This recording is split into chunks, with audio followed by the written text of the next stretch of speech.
let me explain something that is very relevant in this, since you brought it up.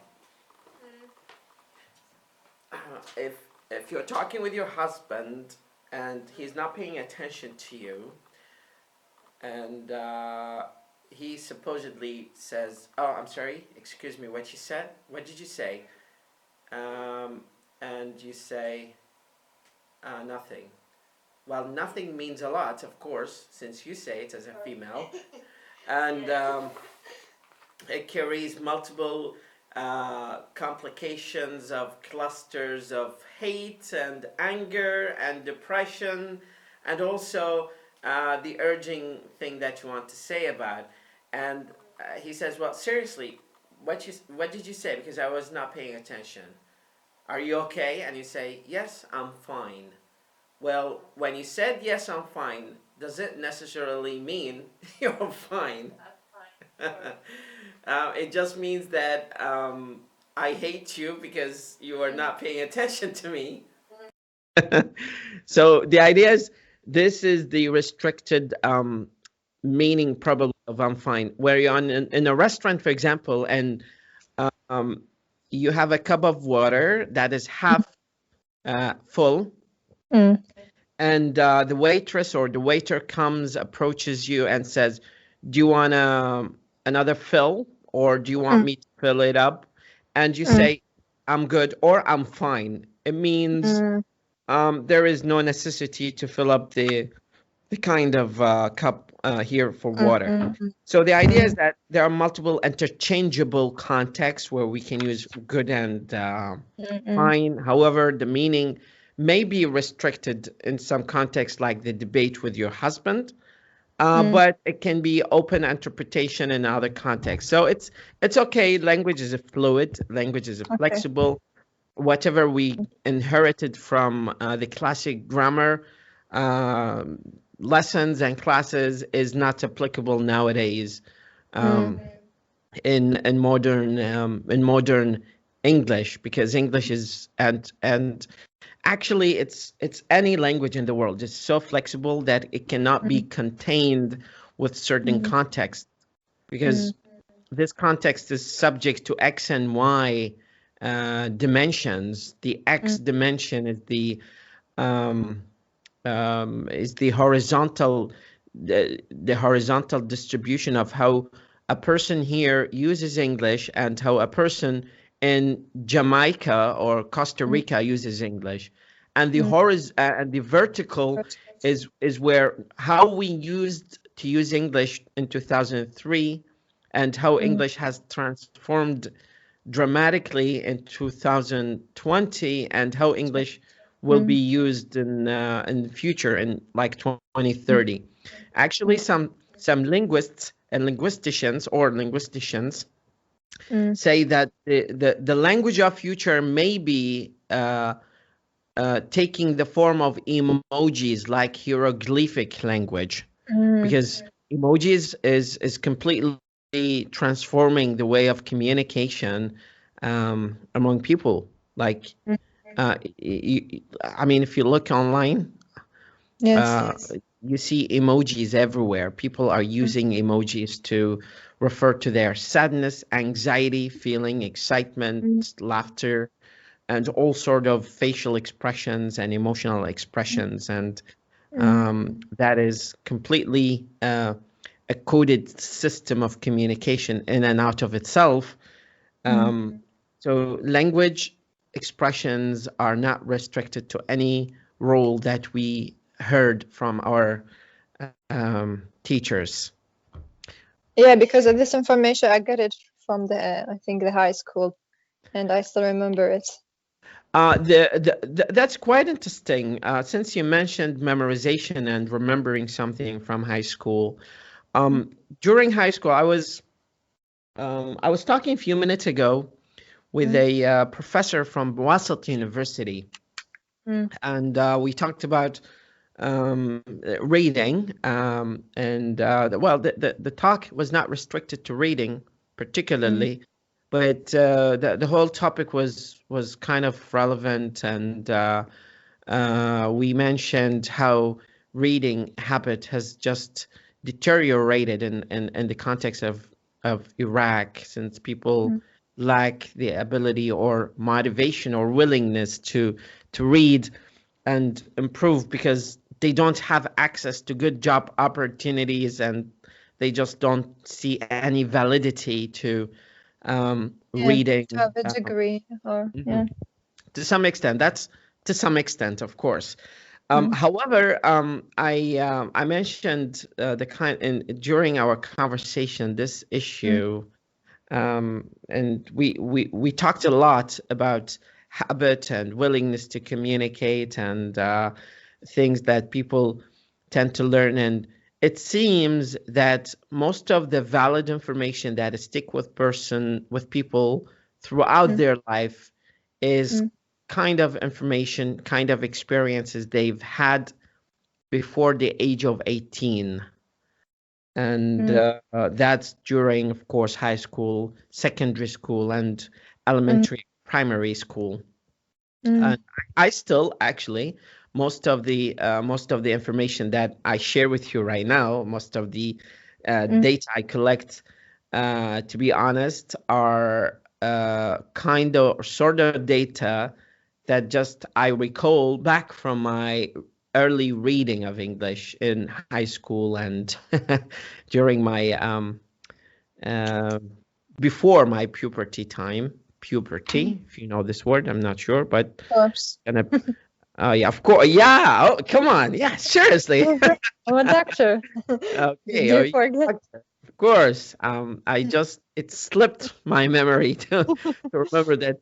Yeah. Okay. So the idea is this kind of, I mean, our reaction to people, our interaction with people, our communication with people is based on everything we've gone through, sort of experiences we've gone through our childhood and early adulthood. What do you think?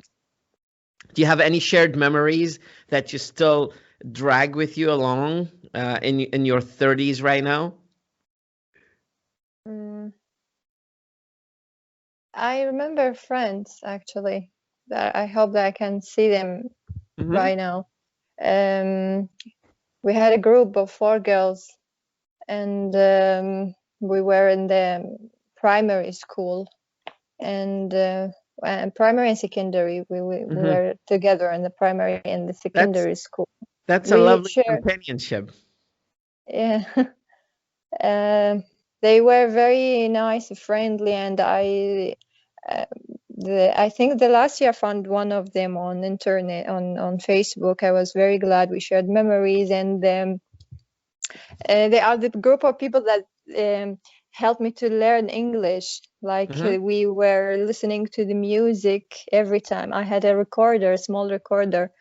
If you remember, it was a very small radio with that contained only one cassette inside, and we used to record songs, and we used to hear it together and write it down on the notebook, and we then rewrite it again until we have the exact and correct version of the song.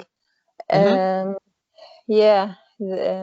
I just recall what kind of song did you we mostly listened to Westlife. It was the era of bands like Westlife, Backstreet Boys. Yeah, we liked it. We used to watch football matches. It was the trend of that time. Also. Yes, it was era of bands. I don't know, they disappeared now. Yeah, I think so. They had so interesting stories like My Love and other songs that were premiered at that time, and they were like really interesting ones. We don't know what happened to them right now, but yes.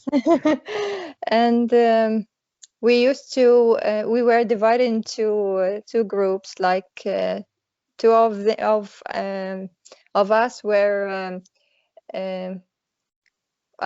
we like encouraging football bands. Me and my friend, we loved Roma, I think Roma, and the other 2 liked I don't know, Arsenal or Manchester. I don't remember. But You mean football clubs? yes, we used to argue about the matches, and the date of the matches was like were like an examination date. We have Hmm. to be together. We used to sit in one place, like in my home or others' home, and we watch the football match together. I don't know, just recall these memories. What other memories regarding things that you've learned, like skills that you've developed during your early childhood and, well, late childhood and early adulthood, and the sort of skills that you've developed during that time?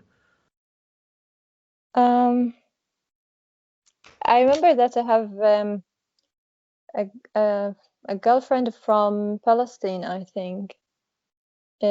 She used to do crochet art, and Hmm. I learned that from her, and I'm now very well versed from that because of her. She made me love the crochet art. She taught me how to read the patterns. There Hmm. are patterns that you have to follow.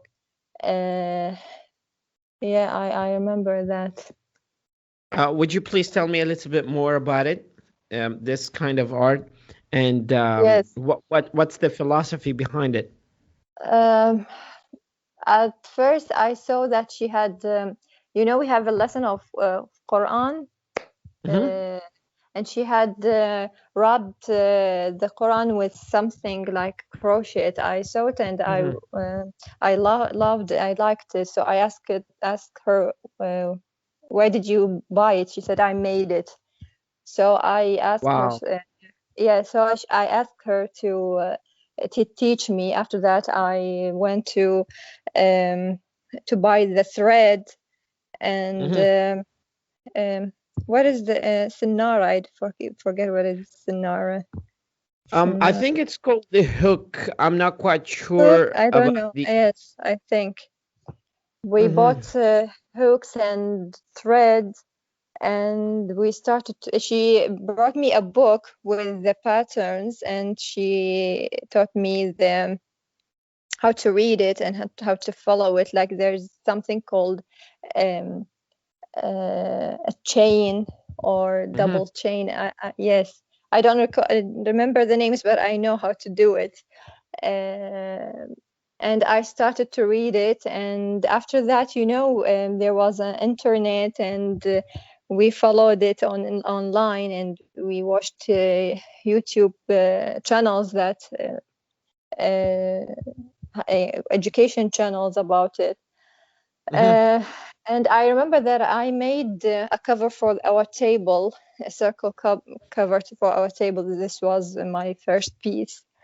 Hmm. Uh, Did you make and did you make any ones that can be commercialized, or have you thought about making no, its I mass didn't think about production? it. No, no, I didn't think that way, but I wanted to do things to my home or my stuff. Hmm. Uh, Because that- I really mm, think that this is a good opportunity where you can expand this and make a more commercial profit out of it. I can connect you to a lady. Her name is Noor. She's mm, running a platform on Facebook. It's called Healy, and she was interviewed by Al mm, Sharqiya recently, where she talked about handicraft and crochet art is one mm, of the skills that she's been fostering with Iraqi mm, locals, especially women mm, who have developed this crochet art and inherited crochet art from their mothers and their grandfathers and mothers and mm, grandmothers, and that sort of art has become inherited generation after generation, where mm, mm, people started transferring their cumulative knowledge to the new generation, and they just took it in to another in another But direction. my mother and my aunts, all of them were sewing. They know how to sew, but my mother didn't want me to learn more about it because I had myopia, and she was scared of me. She said it is not good for your eyes. So I didn't improve myself. At that time, I'm not sure if your mother was specialist in or obstetrician, or somebody who was specialized with optics. But the idea is probably, I mean, that would have given you better depth in exploring crochet art, and it's one of the things that people in Akkad, Sumer, Assyrian civilizations have, and we were told that they were doing this sort of art. So it's a kind of art that stems from Mesopotamia, and people around the world have shared a lot of that, especially those who came from China and started to take that to the next level. So the idea is this is quite interesting.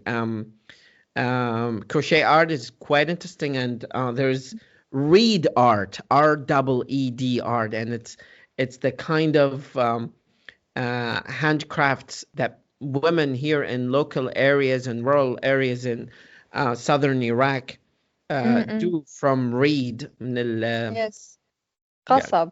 qasab. So that lady that I'm talking about right now, Noor, called me and said, well, I want to come visit some women in your local area because I sent her some photos of their work, and she was really impressed. And she has a store in Arasat where she collects that and bring it to local malls in Baghdad, like in Mansour, and she sells it, and she sends it to US, to Dubai, to be sold in there, like bags and plates, trays, every kind of art that you can think of, especially crochet art.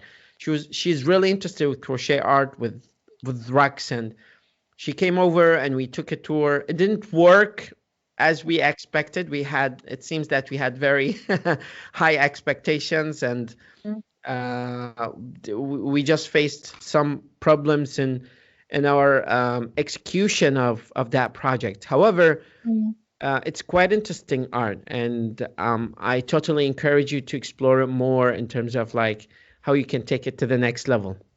I don't know, maybe you've thought a little bit about it. Yeah, Yeah. to think about commercially. I just like the movements and the knots. Knitting is Knitting. quite interesting. Like I still remember from my childhood when my grandmother used to she used to talk to me while she was knitting, and it was it was quite interesting, like to watch her do this kind Yes, of I do remember my mother also knitting on the thread, and she was just talking to us. She didn't look at what she is doing in her hand. She just doing it subconsciously. It's yeah, it seems that was, I think that because it was a skill that just was, you know, acquired since their early childhood. So I'm not sure if, I mean, if we have the same proficiency that they had at that time in terms of how to knit in their own way, especially embedding different sort of colors in the thread just to make it look, Yes. you know, colorful. Do you do that, or you just have different? Yeah, on a crocheting, yes, I know how to switch threads, but the ordinary knitting, no, I am not good at it. What's your philosophy behind like designing like a cover to like a plate or to LCD? How do you approach this kind of work? Like I I took a lot of patterns, as I said, from the girl, and I found a lot of magazines that my mother owned, and they have a lot of photos and patterns, and I started to follow it. I started from the simple ones, like the cover of the tables, Mm-hmm. cover of the TV screens. We used to cover the TV screens, Of course, and yeah, that's it was very precious thing. of And course, yeah. that's my approach. That was my approach. But my mother prohibited me from using those hooks again, because my myopia was so severe, and she was scared of me, and she said, "Stop doing that." Okay. Now, Yeah. what other skills, since we talked about memorization and thinking of or going through some sort of experiences and skills from our early adulthood, do you have Mhm. any other memories besides thinking of your company, your friends who were following, like you were together, and the crochet art? What other things, memories do you still remember? Well, I'm not gonna talk about my friends only. I will say talk about my family members, like my Mhm. cousins. In our childhood, I remember that we learned how to swim by Mhm. ourselves. No one taught us. That my uncle used to take us every Friday, I think, to the Mhm. swimming pool, and he just left us there. He said, "Go. There are a rescue men standing there." So if you, yeah, you have to learn by yourself. And I remember that we used to make like a line. We hold our hands together and jump together into the swimming pool, and we started to learn more how to swim and how Uh-huh. to float the surface of the water. By ourselves, nobody told us. We just heard from others that we have to not to panic, not to think about it. Just let yourself, and you will flow And up. do you think this sort of independent, immersive sort of approach is useful for was useful for you to overcome the fear of water or of drowning and be more self-independent and self-reliant on performing and implementing any sort of projects later on in your life? Well, when we were kids, we didn't know much about scare or consequences. We Mhm. just want to enjoy the moment, and like we didn't care about our lives. We didn't know what is drowning will look Mhm. like, and we just want to enjoy it. Um, and my uncle helped us. That he said, "Go and do it by yourself. I'm not gonna help you." So we encourages ourselves by um, Like teamwork. yes, like a teamwork, and we Now, finally did it. one Do it. one last question I do have here before we transition to our topic of discussion tonight. Um, what are your top skills that you are proud of, that you've learned, that you've taught yourself from your early age? Mm, it's tough a question. I don't know.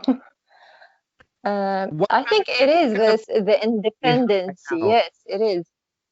Because my mother used to put me in a kindergarten, and I was left alone since I was a child. After that, I went to the like I spent most of the time in the college. I was returning home at 4 or 5, and after that there was the training period in the hospital and the calls and the duties. After that, we went to the outside of Baghdad. Like Hmm. you spend most of the time alone. I spend most of the time alone. I learned to be a decision maker. I have to take decision by myself. I don't have the time to ask for other permission Now, or opinion. So the I mean, independency, mhm.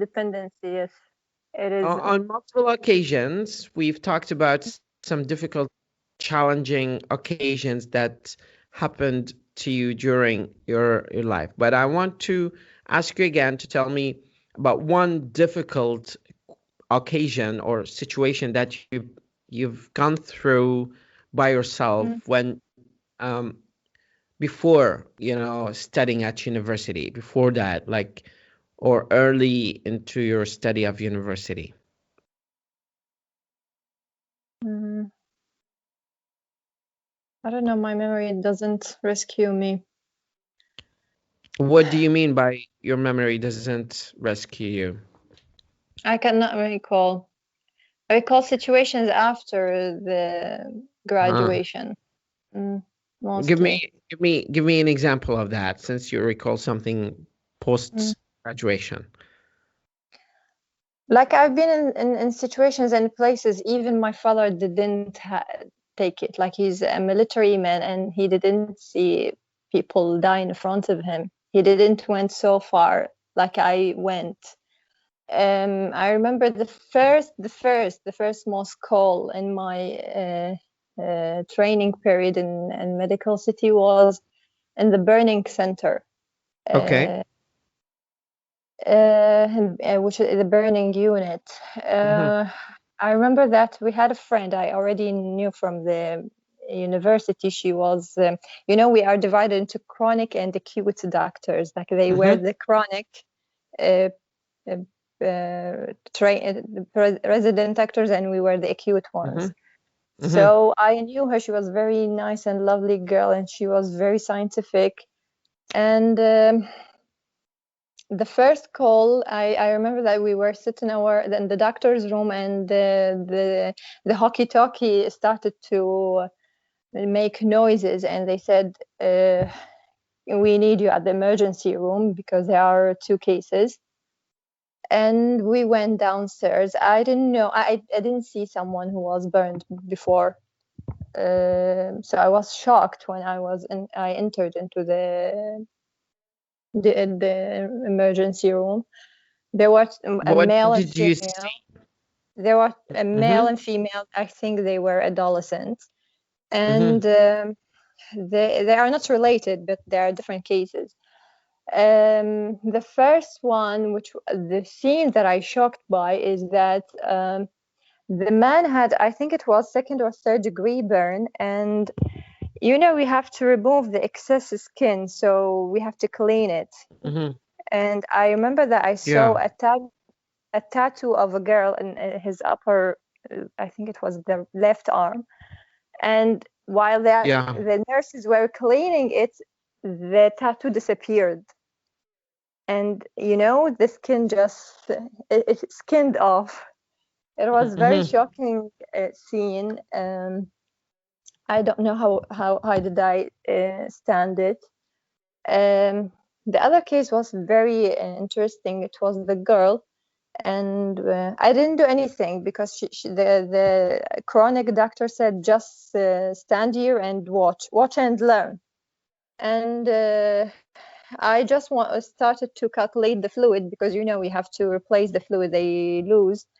And I Hmm. remember that she said she asked her relative what happened, how did she get the burn. They Yeah. said like the oil heater, it is oil heater, right? Hmm. That's Yeah. uh, just a flame up in front of her Hmm. in her face, and she Was turned it her just face. her face or her whole No, no, her whole no. body? Her whole body. And the chronic doctor, I think she seemed not convinced with the story, and she said Hmm. they are lying.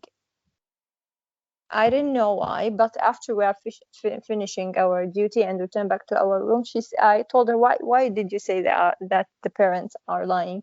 She said, hadn't you smelled the oil? It is that is emitted from her body, because if the heater was flamed in It in wouldn't front of her, wouldn't have there would any be no left to. smell. Yes, Mhm.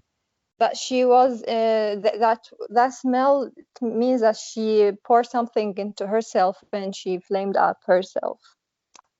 It is a tragic memory, I know. But you know, these moments that makes you enable you to Mhm. To not become to be stronger emotional. and Yeah, mhm. not to deal with everything emotionally, or not take it personally. You have to collect yourself together or put yourself together.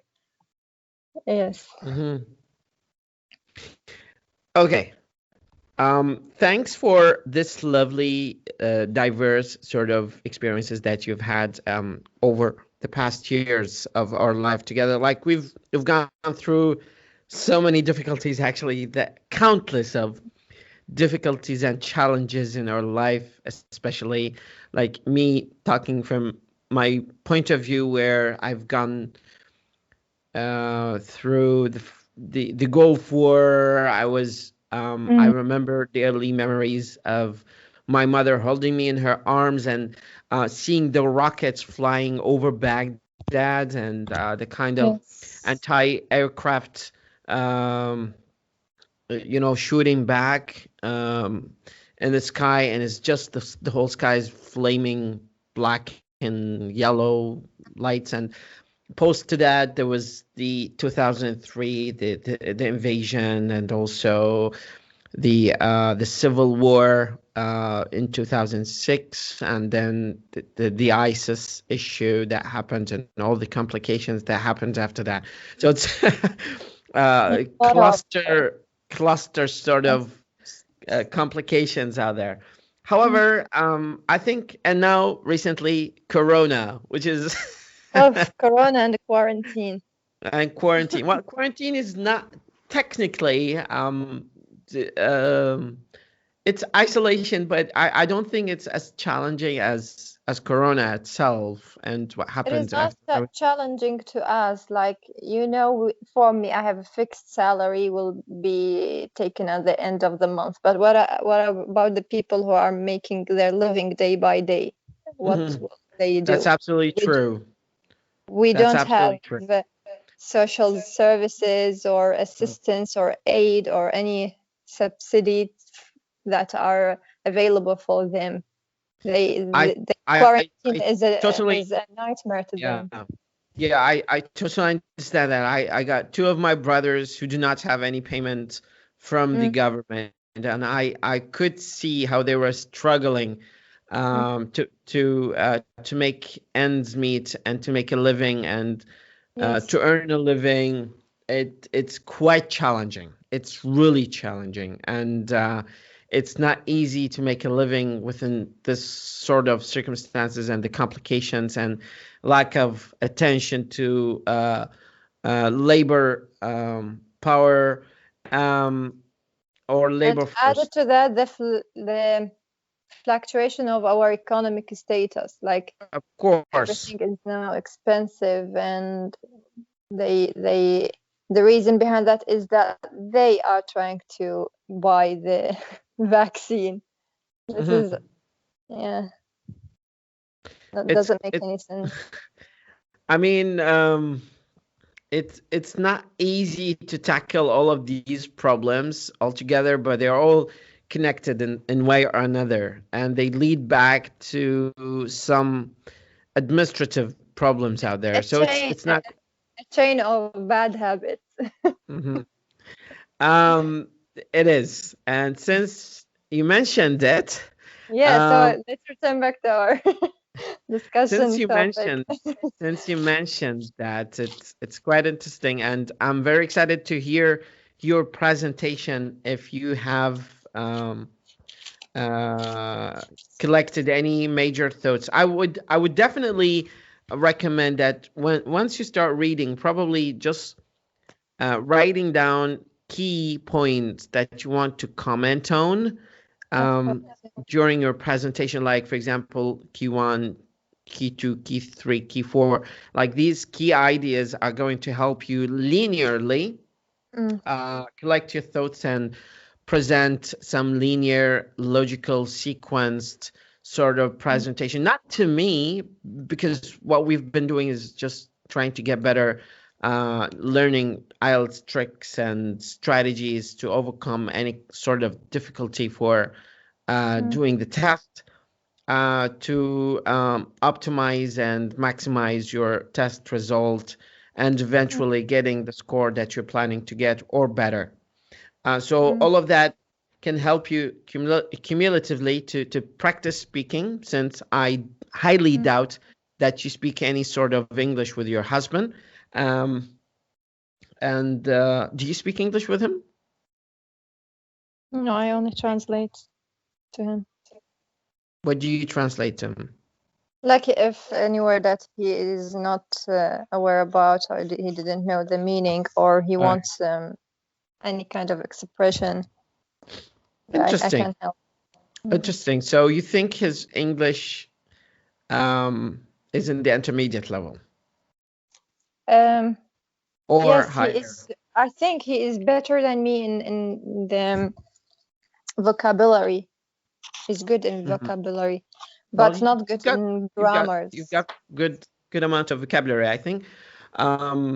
Since you mentioned the word subsidies, subsidies is a word that can be qualified to be used by very advanced English speakers. So that's something that is sort of credit to you to be added here. So good value. And I think what you've been doing is a great job. We just one step ahead of,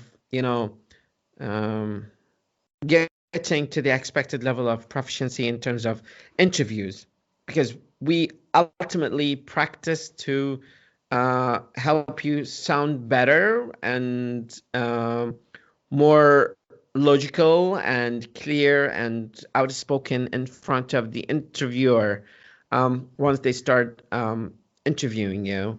So you're gonna only get limited amount of time, 10 to 15 minutes, and you just need to prove to them that you have good potential skills in conversation. I've been working with a dentist. His name is Mustafa. I think he's gonna listen to me talking to you right now once I publish this interview. And we constantly have training for conversation, but conversation speaking section, during our conversation, we just focus on the just headlines of this topic, because his English is really good. And before he went to Dubai to take a test, the test was not available in Iraq, so he had to book a ticket, travel to Dubai, and then takes the test there and returns back. And 2-3 days before he departs to Dubai, we ran a diagnostic interview, and there was this descriptors rubrics in front of me, and I was just analyzing what he was saying and building a kind of structure of where I could situate him in terms of his speaking skills. And it seems to me that he was 8.5. And since I didn't want to be over generous, and I just wanted to give him some chance to improve better over the course of later days, I gave him 8. He went to the test, and he was the only one who took the test at that time, because everybody else didn't show up. Nobody showed up. And the test administrative agency had to call the test takers in Dubai for some reason, because they wanted them to come and take the test. And he said, I was the only one who was taking the test. He took the test and he did the interview, and he got 5.5 in speaking. Oh. And I was shocked, actually. I was shocked, and I was just thinking, what was the potential reason that, they, for some reason, they don't reveal the interview. They don't give the results. They just give you the final score. Yes. And it's a bummer, but building on that, I could learn from the way he talked to me that he was very perplexed. He was very confused, and he had some sort of confidence. So when he was talking, his sentences were not logically sequenced, and that's probably the major reason why he didn't get a higher score in speaking. Most of the speakers actually in Iraq that I've noticed that they've got good skills in conversation, but when it comes to reading and writing, that's the challenging part. So in your case, talking about power of habit, talking about doing a presentation for the upcoming minutes, it's just to help us improve our confidence in front of the speakers, and also become more familiar with the tricks and ins and outs of this test, and chat a bit in English, because that's ultimately one of the major goals here. So I need to shut up and give you some chance to talk. Okay. Like I like this chapter the most because Which one? when I read it, the fourth one, which is the Keystone Habits, the first reading that I did it, I didn't get much out of it, but when I read it again, I realized that the instructions it gives, I already followed it before. Like I will give it as an example at the end of the discussion, but that's why I like that chapter. It talks about two major key points, which is the keystone habits and the small wins. And so the cue, the routine, and the reward. This is what I want you to do a little bit of focus on your presentation right now. Yeah, we will talk about keystone habit. We know what is this equation is about, like how to put a cue and to follow a routine, and how to put or anticipate the reward, and how to make a sustainable habit. But now we will talk about the keystone habits that are very tiny little routines that sometimes we do it intentionally, but they will create or initiate that chain reaction that will help us to do more good habits or follow more good routines. These are the keystone habits. These are the habits that will reprogram our mind, sometimes our body, to work better, to have a good lifestyle, to improve our communication skills. Sometimes it will even help us in managing our spending for money, like it is the milestones of the good habits. And it offers like when you have to create or to follow a keystone habit, or enable it to emerge other habits, there are certain tricks that you have to do so it will make it sustainable. Like, for example, the second point that we will talk about, which is the small wins. The small wins are like celebration concepts. Like when you do something successful, even if it was unmentioned thing, it is not a very big deal, but you have to learn how to congratulate yourself for doing that successful thing, and this will like create a good memory in your mind, or create a memory imprint in your mind, that those habits or those simple actions that you made are associated with a good sense or positive emotions that will definitely later on become like a second nature, or something you used to do it. It is like requiring. We do it intuitively or subconsciously. So we have intuitively, بصورة بديهية. So what you're thinking of is the word intuitive, intuition, intuitively, and then the other word is subconsciously. Yes, And but you have to start first. Like, of for course, example, of course. yeah, like for example, what is the correlation between making your bed at the early in the morning and being successful in your life? Like, Mhm. it is a small gesture, or it is a small movement that you have to do it, and then it will open the field for other good It's and not. positive. It's actually not just making a bed, but it's like let's Yeah, let's I think of just mention it as an example. Like, what is like for the example when correlation with it? hmm, this Yeah. chapter particularly kept me thinking about something that is highly more divine, which is like, for example, the 5 prayers that people do on a daily Yes, basis. exactly. That's what I But thought about. Yes. Because some tell of the me what you people, thought about yes, I remember that my mother-in-law said, praying. I don't want, will not say that I am very it. It's discipline. disciplined, like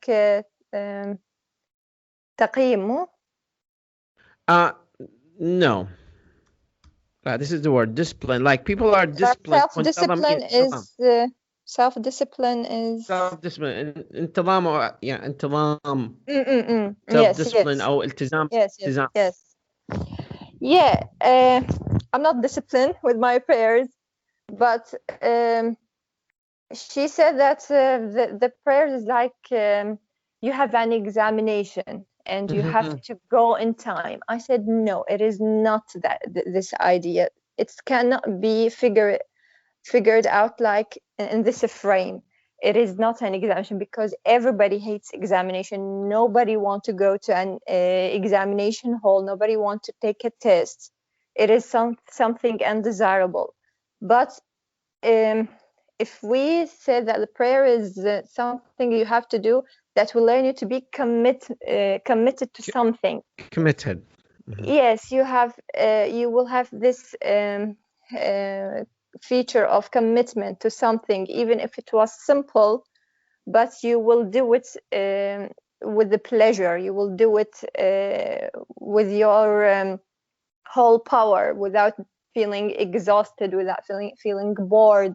This is the prayer, not something restricted. You feel restricted about it. So yeah, this thing came into my mind also when I am thinking about the keystone habit.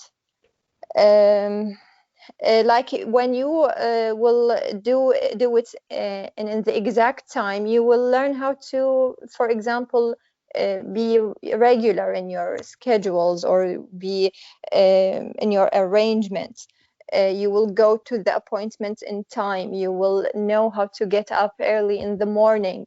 Like, all these started with a simple action, which is doing your prayer, for example. So returning back to the main subject, which is the keystone habits and the small wins, like by identifying the keystone habits, we can create a set of reactions that will make us feel more productive automatically. Okay. And By the way, you don't have to recall everything from your memory. If you've got the book in front of you, you can just pull out major key points that you've highlighted or jotted down or took notes of, because it's I think what benefits both of us is the fact that words are floating over your mouth and over your tongue. Your whole vocal cords and articulation is moving. You're just thinking. There's this orchestra of thoughts and coordination between your memory and your mouth, and you're just practicing. That's the beauty of language, that you're sharing things with me. You're practicing English at least 1 hour per well, 2 hours per week. That's that's precious thing by itself. So the idea is that I'm not concerned with memorization as much as concerned with your presentation of the topic to me, and your ability of helping me understand what you're talking about clearly, and drawing some comparison with prayers. Actually, the concept of prayer was not mentioned even once in the book, but we can analytically, think of that. It was mentioned 4 times. I just clicked on it, but it seems to me that I didn't pay attention to that part. And but the idea is that the word prayer was mentioned 4 times in the book. But the idea that just got me thinking of it, and you're thinking of it, hasn't come from the fact that the word was mentioned, because the word was only mentioned was not mentioned until page 231, which we haven't gotten to yet.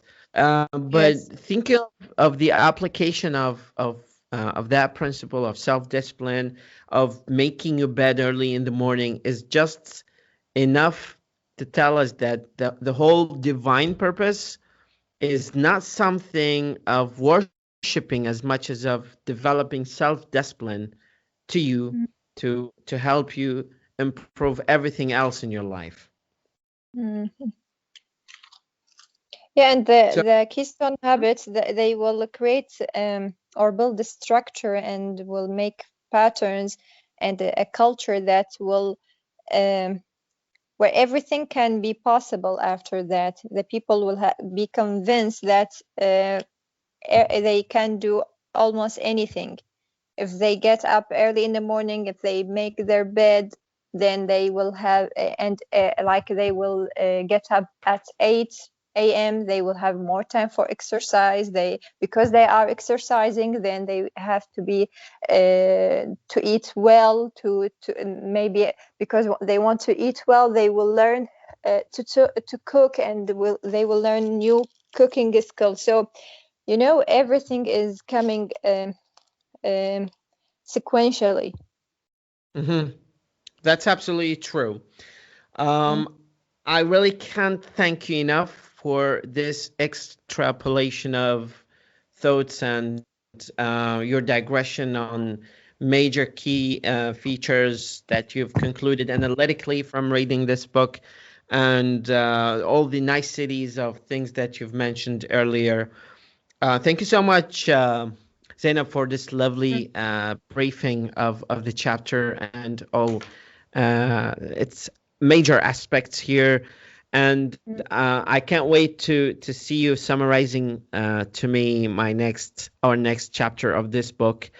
And in our next meeting, we are going to delve into reading section more of IELTS. So probably that's going to take us a little bit of time to do, especially section 4 of the reading of IELTS is going to be of key importance, actually, here that we're going to talk about. There's also some medical sections in this book, like, for example, chapter 9, it talks about the neurology of decision making, and that's probably something within the parameter of your field of interest, which is medicine. So it's going to be beneficial to you as well. So what I will do, I'll just send you a link to a reading test that you've done before. I just want you to do it again, but hoping to get you 7.5 from the next attempt. And don't watch your score, because I want you to just take the test on the printed page and send me a photo of that page. So you just provide answer on the answer sheet that I sent you.